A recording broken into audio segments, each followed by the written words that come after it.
Sud Radio. Parlons vrai. Parlons vrai. Sud Radio. Parlons vrai. Sud Radio, parlons vrai. Parlons vrai. Banque Populaire, engagée auprès des entrepreneurs. Ma cliente Julie est commerçante et elle a un site internet pour présenter sa collection de vêtements. Pour qu'elle puisse rapidement les vendre aussi en ligne, je lui ai proposé nos solutions de paiement très simples d'utilisation et sécurisées, pouvant traiter à la fois ses paiements en boutique et sur son site, y compris sur mobile. Ainsi, en proposant de nouveaux moyens de paiement à ses clients, Julie a pu développer ses commandes et son chiffre d'affaires avec. En tant que banque créée par et pour les entrepreneurs, nous savons qu'il est important de s'adapter pour continuer d'avancer. Banque Populaire, toujours à vos côtés. Sud Radio, les vraies voix qui font bouger la France. Jean-Marie Bordry, Denis Jacquet, les voix des entrepreneurs. Bonsoir à tous et bienvenue chers amis dans les vraies voix qui font bouger la France. On est ensemble jusqu'à 20h sur Sud Radio. À partir de 19h30, parlons vrai avec les entrepreneurs. Ce sera avec Stéphane Soumier sur Bismart et Sud Radio. Ce soir, Stéphane Soumier reçoit Michel-Édouard Leclerc. Il nous dira justement comment ces magasins s'adaptent aux produits essentiels et aux produits non essentiels. Ceux qu'il a le droit de vendre et ceux qu'il n'a pas le droit de vendre. Mais avant ça, on retrouve comme tous les mercredis soirs sur Sud Radio Denis Jacquet. Bonsoir à vous Denis. Bonsoir Jean-Marie. Et bienvenue sur Sud Radio, comme chaque semaine d'ailleurs. Ce soir avec vous, on va parler un petit peu de technologie, on va parler des startups qui sont merveilleuses. Et justement, on va parler de tous ces projets formidables qui permettent de recycler notre monde. Allez, c'est parti. Je le disais, très nombreuses entreprises continuent à innover en France et dans le monde d'ailleurs. Alors dans le domaine de la santé, on en parlait il y a quelques jours avec vous Denis, et aussi dans le domaine de l'environnement. Et pour en parler ce soir, on accueille notre grand témoin. Bonsoir Bertrand Piccard. Bonsoir, très heureux d'être avec vous. Bienvenue. On est très heureux de vous recevoir sur Sud Radio. Ça vous dira tous quelque chose, vous qui nous écoutez sur Sud Radio. Bertrand Piccard est l'initiateur de ce projet Solar Impulse. C'est cet avion formidable, très futuriste, qui est totalement électrique. Je précise aussi, Bertrand Piccard, que vous présidez la fondation éponyme et vous avez lancé près de 1000 projets pour la planète. C'est absolument fascinant. Absolument. C'est-à-dire, c'est pas moi qui ai lancé les projets. Ce que j'ai fait avec ma fondation Solar Impulse, c'est de sélectionner des projets, des technologies, des environnements, tout en créant des emplois et en faisant du profit industriel. Donc une manière de soutenir l'économie, mais de manière complètement propre, complètement efficiente. Alors sur l'objectif de 1000 solutions que nous sélectionnerons et labelliserons, nous en avons en ce moment 810 qui sont déjà sélectionnés. Donc 810 preuves que la protection de l'environnement est beaucoup plus rentable que sa destruction. Et voilà, et effectivement, ça ouvre des perspectives énormes pour les entrepreneurs, Denis. Oui. Très heureux moi aussi. Vous avez vu qu'il y a une espèce de mouvement d'enthousiasme quand on a présenté votre nom tout à l'heure. Mais oui, ça m'a beaucoup touché. On n'a pas vu toutes les images, donc moi-même j'ai fait un double salto arrière. Mais il se voyait assez mal à l'image et je ne suis plus en état d'en parler maintenant. Mais bon, Vanessa Pérez a eu la très bonne idée de nous mettre en contact et vous êtes un des 10 entrepreneurs qu'elle a mis, entrepreneurs d'un monde nouveau, qu'elle a mis en avant dans son livre. Et Vanessa aura la parole tout à l'heure. Alors, j'ai envie de vous poser une première question qui est un peu celle que ma mère m'a posée quand j'ai fait une grande école et que je suis devenu entrepreneur. Mais pourquoi Solar Impulse ? Pourquoi est-ce qu'un psychiatre devenu explorateur tout à coup crée un avion électrique, décide de faire le tour du monde sans carburant ? Je vais dire comme ma mère, qu'est-ce qui vous est passé par la tête ? Ce que j'aime énormément, c'est prouver que ce qui est considéré comme impossible peut devenir possible. C'était le rêve de mon tour du monde en ballon avec Breitling Orbiter 3 il y a 21 ans. Solar Impulse, c'était devenu la chose impossible. On pensait qu'un avion ne pourrait jamais voler jour et nuit à l'énergie solaire. Tous les spécialistes me déconseillaient de le faire et ça a quand même marché. Et ce que j'aime dans ces initiatives-là, c'est de montrer que l'impossible n'est pas dans la réalité. L'impossible, il est dans la tête des gens qui pensent que le futur est une extrapolation du passé, alors que le futur est toujours disruptif et qu'on doit apprendre à être disruptif soi-même et aller chercher des solutions là où elles sont. Donc, c'est vrai que ce n'est pas l'industrie aéronautique qui a construit notre avion solaire, c'est un chantier naval. parce qu'eux ne savaient pas que c'était impossible, donc ils n'avaient pas de filtre qui les empêchait de travailler, d'inventer, d'innover. Et ça rappelle un petit peu la phrase de John Kennedy, justement, qui disait « Nous choisissons d'aller sur la Lune, non pas parce que c'est facile, mais justement parce que c'est difficile. » Et du coup, Denis, on peut le dire malgré tout, on peut réconcilier le marché avec la planète. Oui, je pense qu'il y avait une très jolie phrase que Bertrand a peut-être entendue de Jean-Dominique Sénard, qui est maintenant le patron de Renault et qui est un proche, et qui disait que finalement, pour être socialement responsable, il faut aussi être économiquement viable. Et c'est ce que vous disiez tout à l'heure.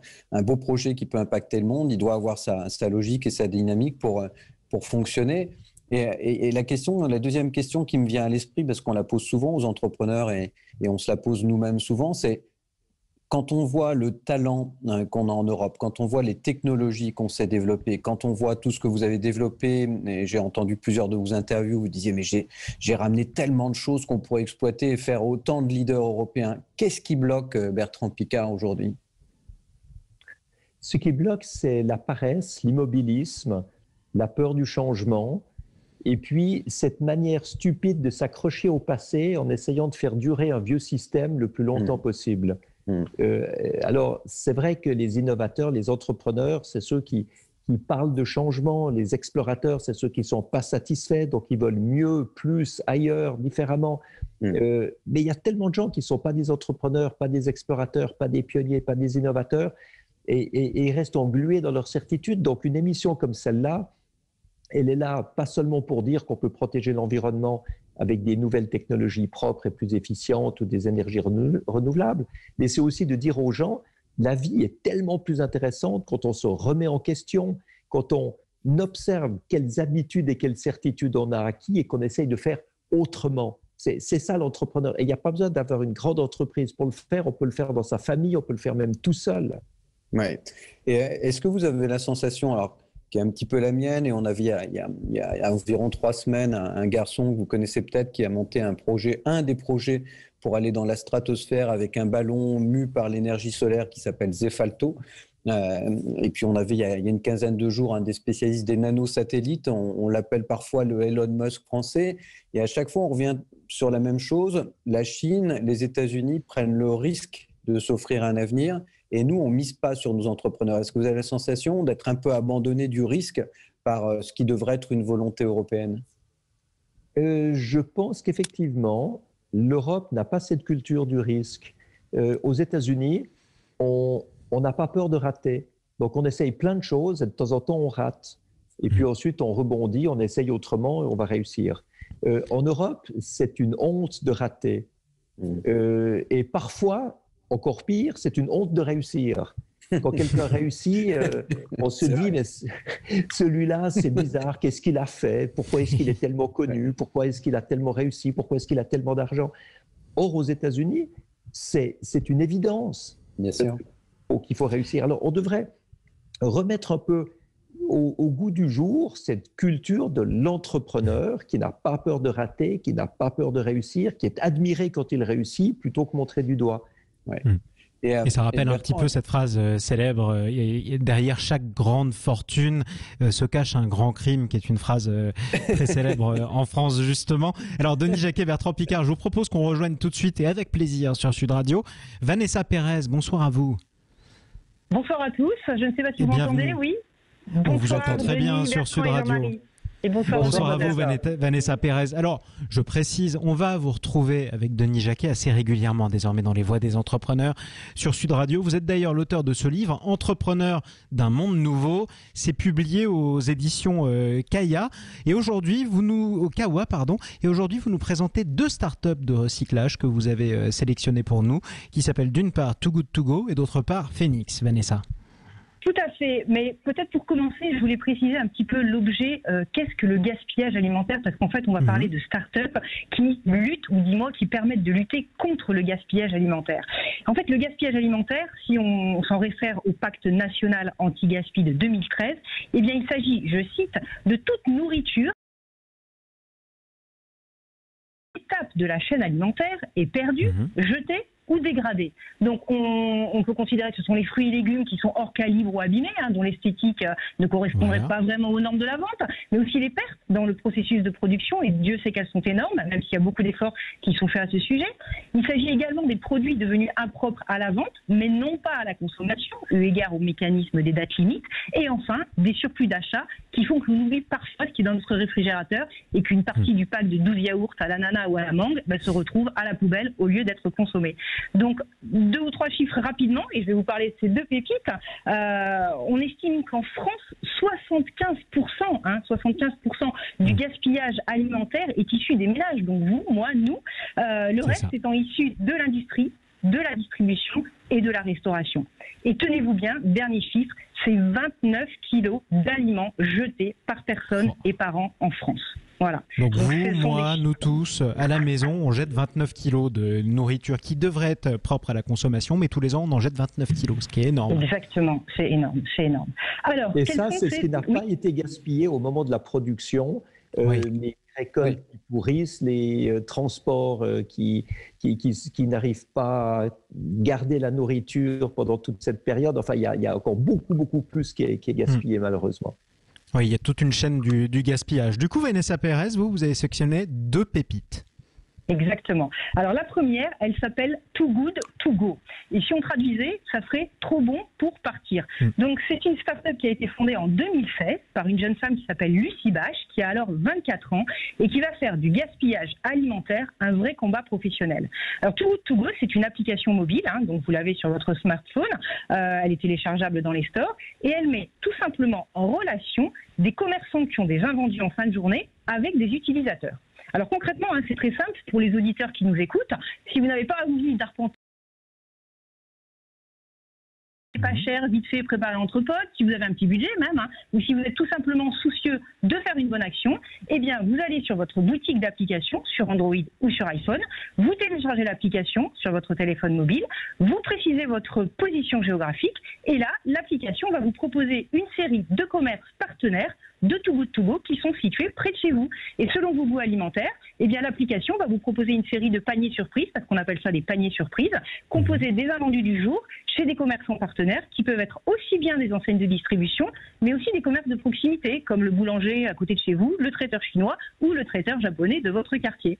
Là, vous payez une somme en ligne qui est aussi en général entre 3 et 6 euros, c'est-à-dire un tiers du prix que vous auriez normalement payé, et vous allez chercher votre panier surprise à l'heure qui vous est indiqué. Voilà, oui, ça c'est la première. C'est quand même révolutionnaire. Et rien ne se perd du coup. Et vous avez sélectionné également Phoenix, Vanessa. Exactement. Alors Phoenix, c'est une start-up qui a été créée en 2014 par 2 jeunes Français, Jean Moreau et Baptiste Corval, 2 jeunes qui étaient eux aussi en quête de sens et d'impact sociétal.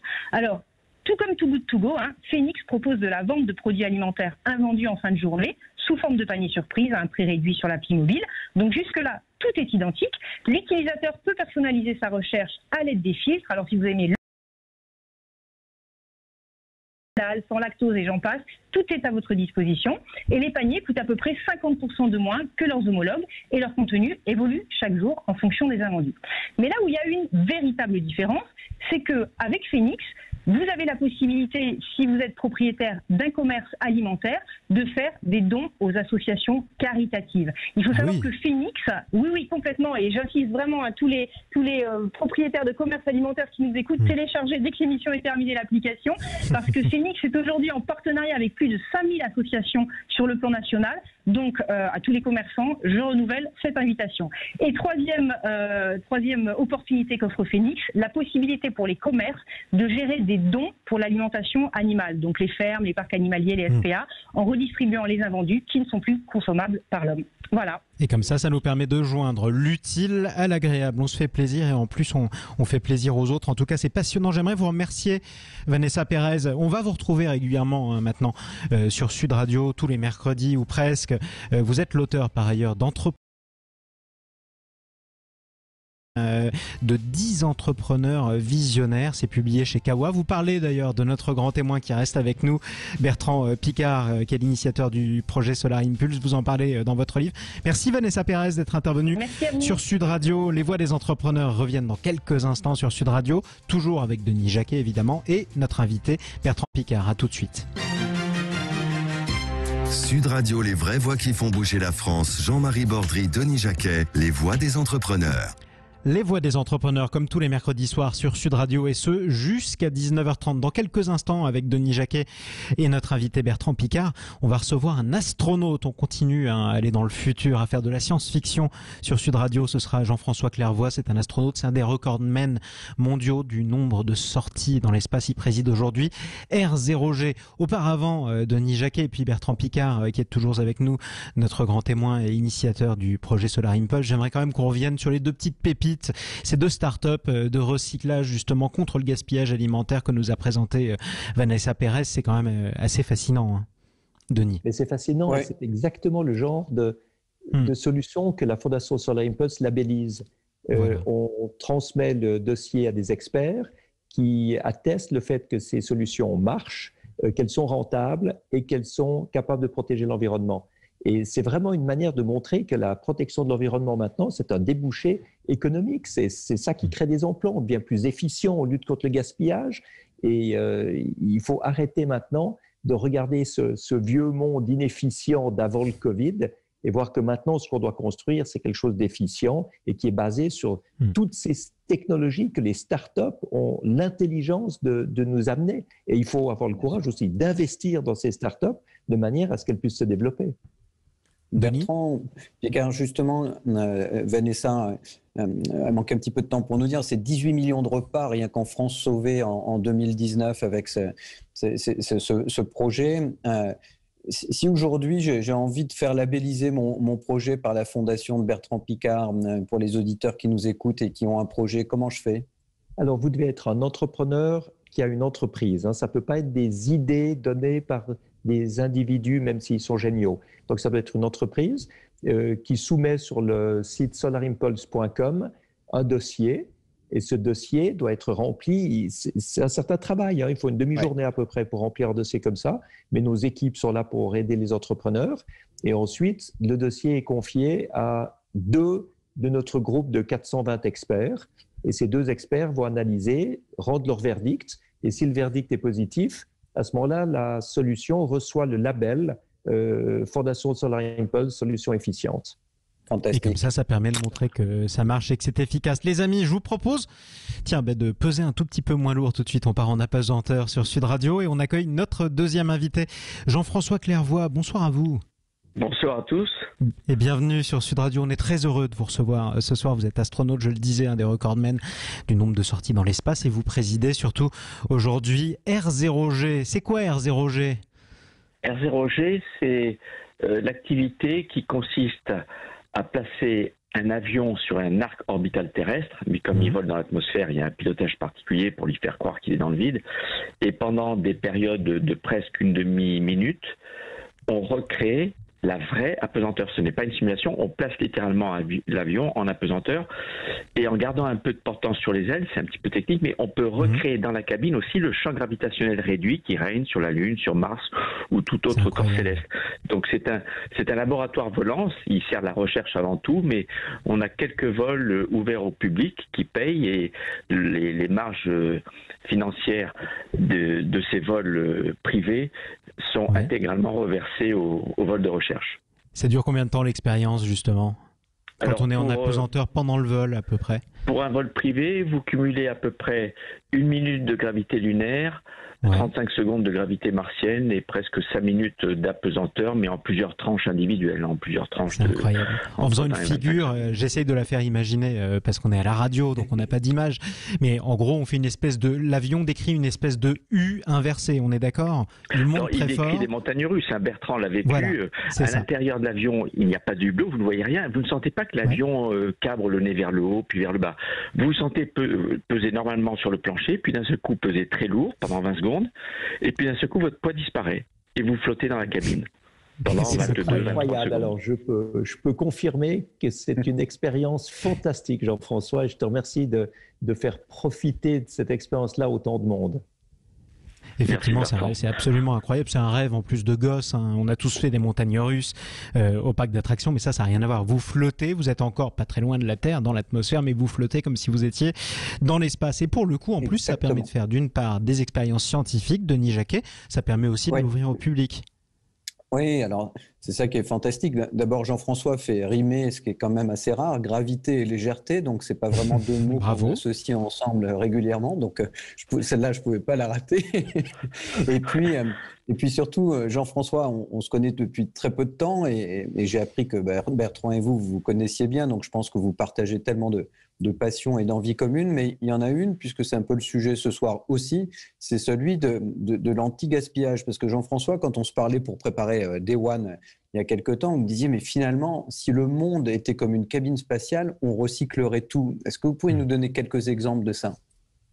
Oui, effectivement, dans l'espace, non seulement le vaisseau est limité, donc aussi avec ce qu'on peut emporter, et en plus, ça coûte très cher chaque kilo envoyé dans l'espace. Donc, on recycle au maximum. Les champions de l'anti-gaspillage, on n'a pas envie de manquer d'oxygène, d'eau, d'électricité avant la fin de la mission, et on recycle au maximum. Donc aujourd'hui, par des procédés physico-chimiques, on recycle une très grande proportion, on arrive à presque 90% et on veut monter encore vers 98%, l'urine en eau potable. On récupère aussi toute la condensation, toute l'humidité de l'atmosphère venant de la respiration des astronautes à bord. Et on met au point aussi en ce moment au sol, hein, c'est pas encore au point, mais on est en train de développer des systèmes de recyclage des déchets solides. Alors pour les déchets solides, c'est pas juste des réactions physico-chimiques, c'est des réacteurs biologiques avec des enzymes, des bactéries qui font le même travail que sur Terre, dans la nature, sous la Terre, qui recyclent les déchets des végétaux, des animaux qui se dégradent de façon cyclique. Donc c'est vrai qu'on vit en fait en miniature dans notre vaisseau ce que la Terre est en réalité. La Terre est un vaisseau spatial. Quand on la voit depuis l'espace, on voit qu'elle est finie et que tous les humains sont membre d'équipage. Quand je dis membre d'équipage et plutôt que passager, c'est que le passager, il attend qu'on s'occupe de lui dans un avion. Un membre d'équipage, il a une responsabilité dans la conduite du vaisseau. Donc, savoir comment il marche, définir des procédures pour l'utiliser, et puis, bien sûr, ne pas utiliser plus de ressources chaque jour que ce que... En plus, il faut le rappeler, c'est souvent une question de vie ou de mort, ou de succès en tout cas de la mission. Tout ce que vous pouvez recycler en l'air, si j'ose dire, eh bien c'est ce que vous n'avez pas besoin de transporter au décollage. Ça pèse moins lourd du coup, et c'est plus facile. J'aimerais vraiment vous remercier parce que c'était passionnant. On aurait aimé passer des heures, et pourquoi pas en apesanteur avec vous, Jean-François Clairvoy. Merci à vous d'être intervenu sur Sud Radio. Astronaute, je le rappelle, président de R0G. Merci aussi à tous les deux, hein, Denis Jacquet, vous nous avez emmené un peu dans les étoiles. Merci à vous, Bertrand Piccard, d'être intervenu sur Sud Radio, parce que vous nous avez présenté quand même pas mal d'initiatives qui sont absolument fascinantes. Et puis vous nous avez fait rêver aussi, vous continuerez à le faire avec ce projet magnifique qui est le projet Solar Impulse. C'est cet avion complètement électrique. Je rappelle d'ailleurs que vous la présidez, cette fondation Solar Impulse, qui permettra en tout cas de lancer un millier de projets d'entreprises qui sont bonnes pour la planète. Merci Denis Jacquet. À mercredi prochain sur Sud Radio, en direct. Je confirme qu'on aurait bien aimé garder Bertrand et Jean-François. Et je propose qu'on fasse un jour une spéciale qui dure 1 heure. On essaiera. Bertrand nous fait le plaisir avec Jean-François, on le fera avec grand plaisir. Ça, c'est ce qu'on appelle une offre qui ne peut pas se refuser, j'espère. En tout cas, merci beaucoup Bertrand Piccard. La suite des vraies voix qui font bouger la France. Dans un instant, parlons vrai avec les entrepreneurs. C'est avec Stéphane Soumier sur Sud Radio et sur Bismart. On trouve le plancher des vaches, mais c'est important en ce moment. Il reçoit Stéphane Soumier ce soir, son invité, Michel-Édouard Leclerc. À tout de suite sur Sud Radio.